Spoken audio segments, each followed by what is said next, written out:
Hey there, welcome back to the healing journey. This is episode 16, and I want to share how that wholeness practice went for me this week. So, I don't call myself broken anymore, which feels like a huge shift. But I still feel sad when my reactions are so off compared to what they should be, and it upsets me. Like, I understand why I react the way I do, and I know that with time, a long time, that will change. But it's still hard when I see how differently I respond to things compared to how I think I should respond. I'm on this healing journey with you, and we are figuring this out together. And what I'm noticing is that even though I'm being gentler with myself about being broken, I'm still measuring my progress against some invisible standards of how healed I should be by now, or how normal my reactions should be. Today we are going to talk about something that can be just as toxic as calling yourself broken, the comparison trap. Not just comparing yourself to other people, but comparing yourself to some idealized version of who you think you should be, or how fast you think you should be healing, or what your reaction should look like. We are going to explore why comparison is the thief of peace, how social media and our culture make this worse, and most importantly, how to free yourself from the exhausting habit of measuring your worth, your progress, and your healing against everyone else's highlight reel. Because here's what I'm learning. There is no should when it comes to healing. There is no timeline, there is no standard pace, no right way to feel about things. Your healing journey is as unique as you are, and comparing it to anyone else's is like comparing your blooming process to a completely different type of flower. Let me start by talking about the word should, because it might be one of the most harmful words in our vocabulary when it comes to healing and self-acceptance. I should be over this by now, I should handle stress better, I should be more confident, I should have better boundaries, my reactions should be more normal, I should be further along in my healing.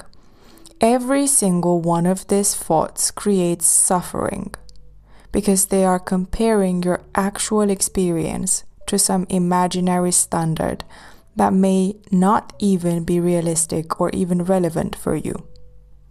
The word should implies that there is one right way to be, one correct timeline for healing, one standard response that all humans should have to difficult situations. But that's not how humans work. That's not how healing works.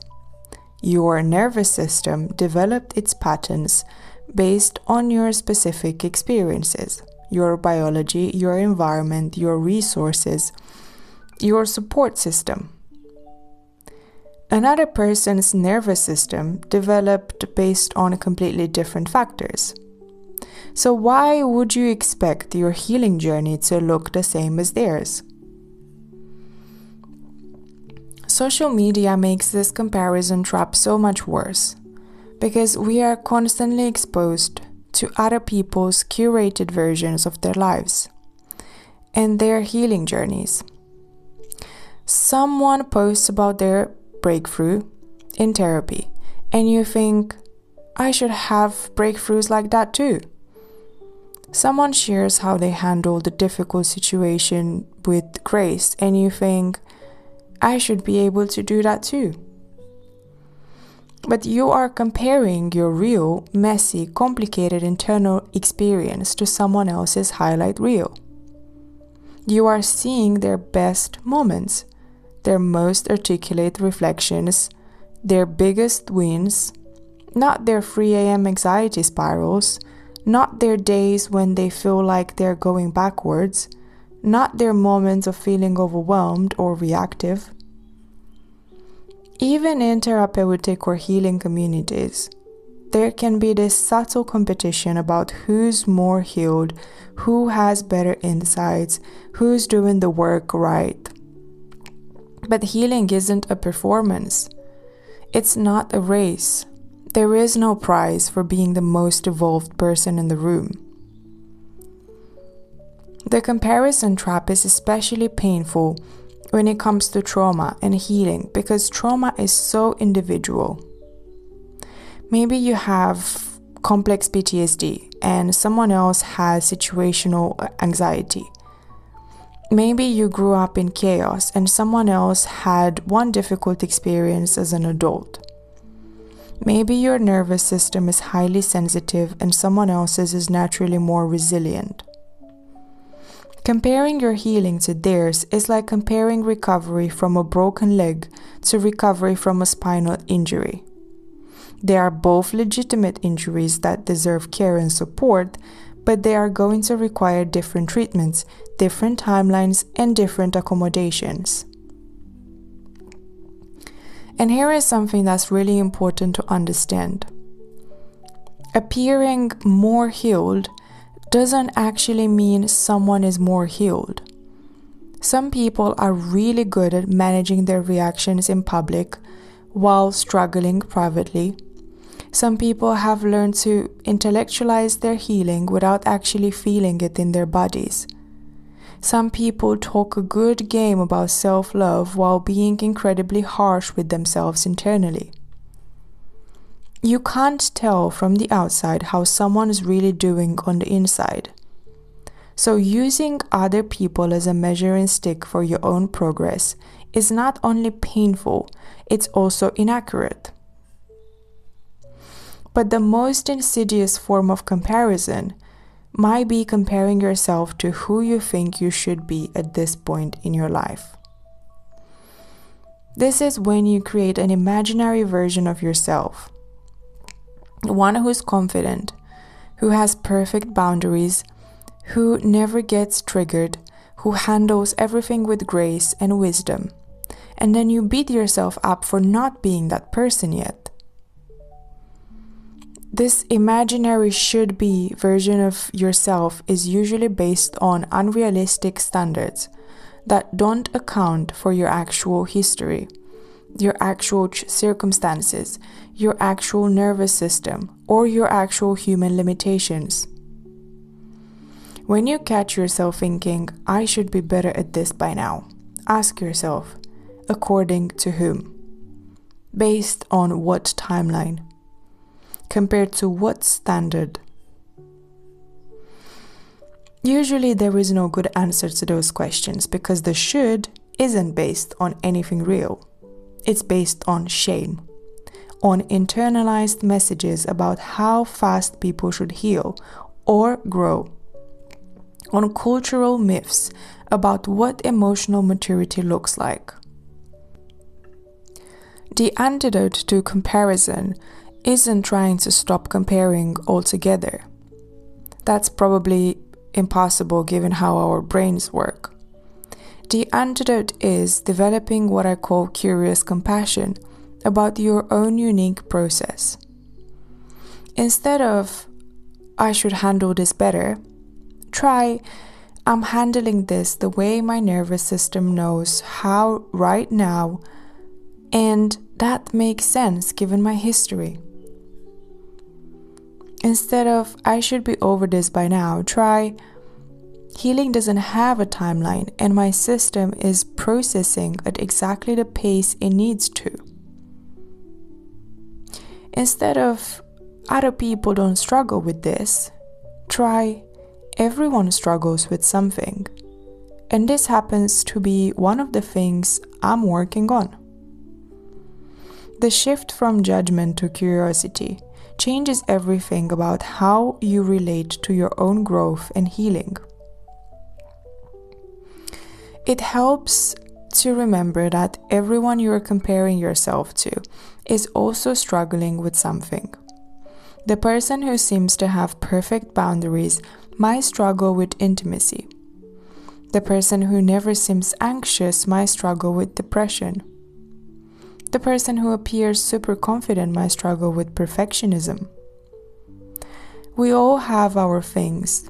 We all have areas where we feel behind or inadequate.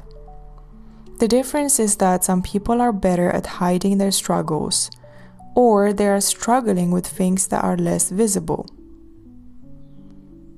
Your struggles, your pace of healing, your particular combination of strengths and challenges, these aren't flaws or signs that you're doing something wrong. They are just the human experience you happen to be having. And here is something beautiful about embracing your unique healing journey. When you stop trying to heal like someone else, you can actually discover what works for you. When you stop following someone else's timeline, you can honor your own natural rhythm. When you stop trying to be the person you think you should be, you can become more fully who you actually are. Your healing journey is not a competition. It's not a performance. It's not something to be graded or ranked. It's deeply personal process of coming home to yourself, and there is no one right way to do that. Let's practice releasing some of the shoulds and comparisons that might be waiting on you right now.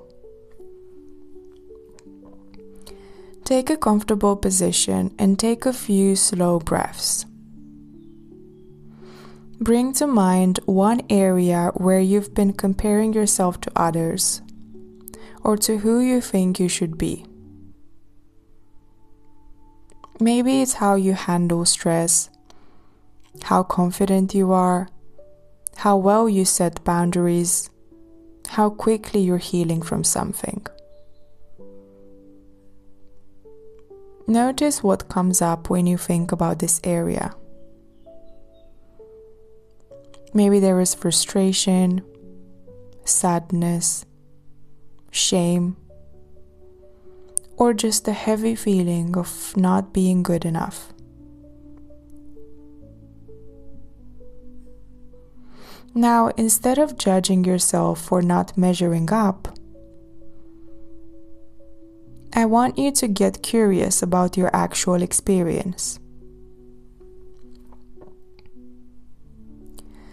Ask yourself, what has my journey with this been like?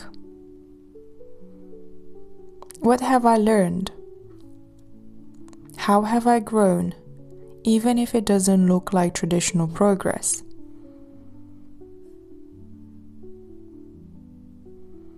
Think about where you were with this issue a year ago, or 2 years ago, or when you first started dealing with it. Has anything shifted? Even slightly? Have you gained any understanding or compassion for yourself? Have there been any moments of handling it differently than it used to?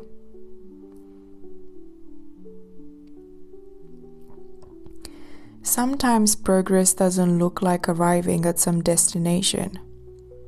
Sometimes progress looks like being gentler with yourself about the struggle, or understanding it better, or feeling less alone in it. Now imagine speaking to this area of your life the way you might speak to a friend who was struggling with the same thing. What would you say? How would you acknowledge their efforts, their courage, their unique challenges? Say those same words to yourself. You're doing the best you can. This is hard for you, and that makes sense. You are learning and growing at exactly the pace that's right for you.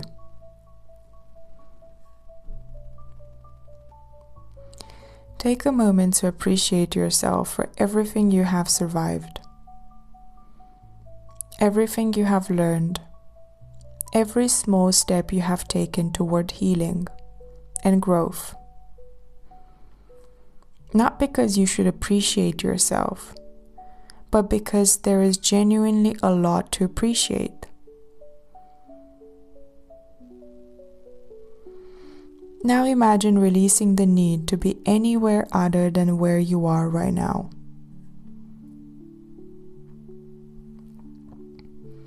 Imagine letting go of the timeline you think you should be on,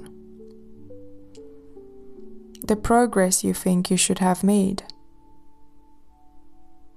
the person you think you should be by now. Breathe in acceptance for exactly where you are. Breathe out the pressure to be somewhere else.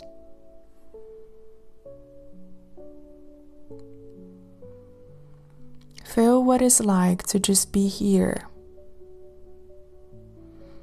in your actual experience, without needing it to match anyone else's or meet any external standard.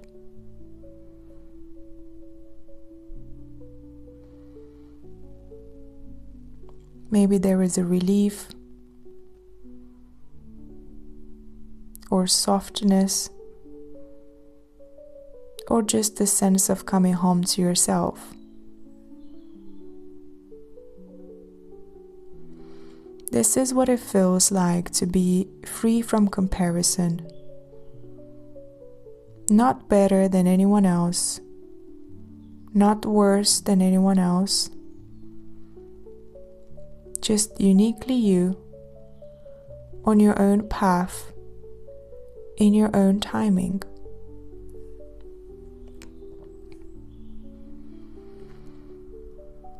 This week, I want you to practice catching yourself when you use the word should in relation to your healing, your reactions, or your progress. When you notice thoughts like, I should be better at this, or I should handle this differently, or I should be further along,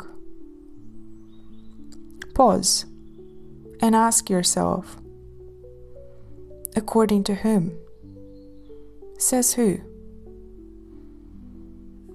Then try reframing the thought with curiosity and compassion. Instead of, I should be over this, try, I'm still processing this and that's okay.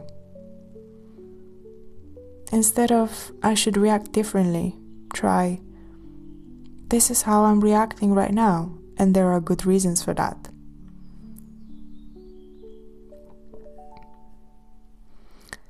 Also practice noticing when you are comparing your healing journey to someone else's. When you see someone on social media who seems to have it all figured out, or when you hear someone share about their progress and you feel inadequate, remind yourself, I'm seeing their highlight reel, not their whole story. My journey is different from theirs, and that's exactly as it should be. Pay attention to how it feels different to approach your growth with curiosity instead of comparison.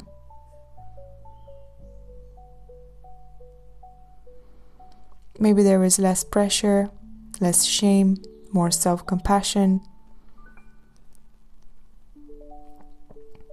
And if you catch yourself feeling sad about how your reactions don't match what you think they should be, like I shared in the opening, practice saying, my reactions make sense given my history. I'm exactly where I need to be in my healing process. Remember, healing isn't linear.